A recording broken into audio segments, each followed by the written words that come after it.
সেইকাৰণে কিছুমান গুণ্ডা আনি ইয়াতে অৰাজকতাৰ সৃষ্টি কৰিছে। আমি কিছু নকৰোঁ। আজি মোৰ গৰম হোৱা নাই, কাৰণ মোৰ আপোনাৰ আজি ইয়াত বহুত আপোনাৰ মানুহ আছিল, হাজাৰ হাজাৰ মানুহ আছিল।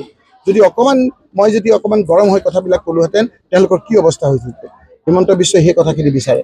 ইলেকশ্যনৰ সময়ত কাজিয়াটো নালাগক, এনেধৰণৰ পৰিৱেশে গোটেই পৰিৱেশটো নষ্ট কৰে।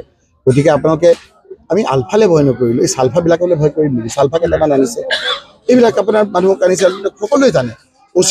অচি অসহায় আহি পেলাই কৈছে যে তেওঁলোকে থিয় হৈ আছে, ছাৰ আমি কি কৰিম? আৰে কি কৰিবা? পাৰ্মিশ্যন লৈছে, তোমালোকে লগে লগে ব্যৱস্থা গ্ৰহণ কৰিবা। বাঁহ লৈছে, বাঁহ লৈ পেলাই ওপৰত ফ্লেগখন লগাই লৈছে, এখন ফ্লেগ নহয় নহয়। মই দেখুৱাই দিম, আপোনালোকৰ টিভিটো আছে কথা বতৰাবিলাক। আমাৰ মিটিঙত তেওঁলোকৰ কি কাম? ভাবিছিল মই ভয় খাই যাম। এইবিলাক কৰি আলফাৰ সময়তে আমি ভয় নকৰিলোঁ। এতিয়াতো হাজাৰ হাজাৰ মানুহ আমাৰ লগত আছে। এইবিলাক যিমান কৰিছে, সেইদিনা যে আপোনাৰ শিৱামণি বৰাহঁতক যে আমাৰ যে শিলগুটি মাৰিলে, সেইদিনাইতো 10,000 ভোট বাঢ়ি গ'ল। আজি যে ইয়াত যে আহিছে, আজিওতো 5,000 ভোট বাঢ়ি গ'ল। গতিকে আমাৰ কামখিনিতো ভোটৰ কথা।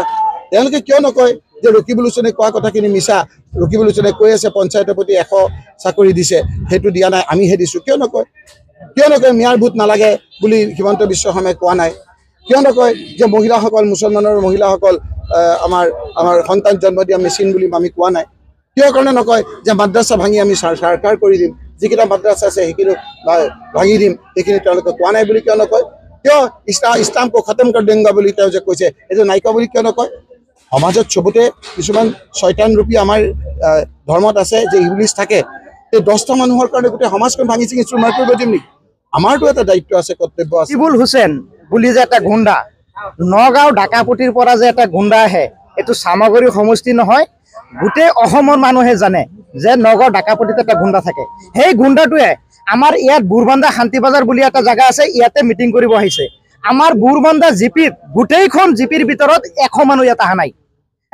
নগাঁও ব্ৰহ্মপুৰৰ পৰা, ডিঙৰ পৰা, লাহৰীঘাটৰ পৰা, ৰূপপুৰহাটৰ পৰা গোটেই মানুহখিনি, গুণ্ডাখিনি, এই ডাঙৰ গুণ্ডাটো যে আছে নগাঁও ডাকাপতি থাকে যে, এই গুণ্ডাটোৱে এই গোটেই গুণ্ডাখিনিৰ লগত লৈ আমাৰ শান্তি বজাৰত আহিছে। আমাৰ যিখিনি ভাৰতীয় জনতা পাৰ্টিৰ কৰ্মী আছিল, এইসকলক মানে ভাবুকি দেখুৱাবলৈ আহিছে। এই গুণ্ডাৰ ডাকাপতিৰ পৰা যে ৰকিবুলা গুণ্ডাটো আছে, এই গুণ্ডাটোৱে আমাক কয় এই ধৰ এনেকুৱা।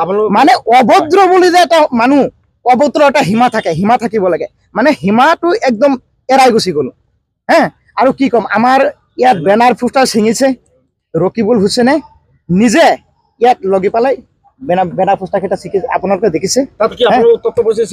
উত্তপ্ত পৰিস্থিতি মানে আমি তেখেতক শিয়াল খেদা নিচিনা খেদিছো ইয়াৰ পৰা।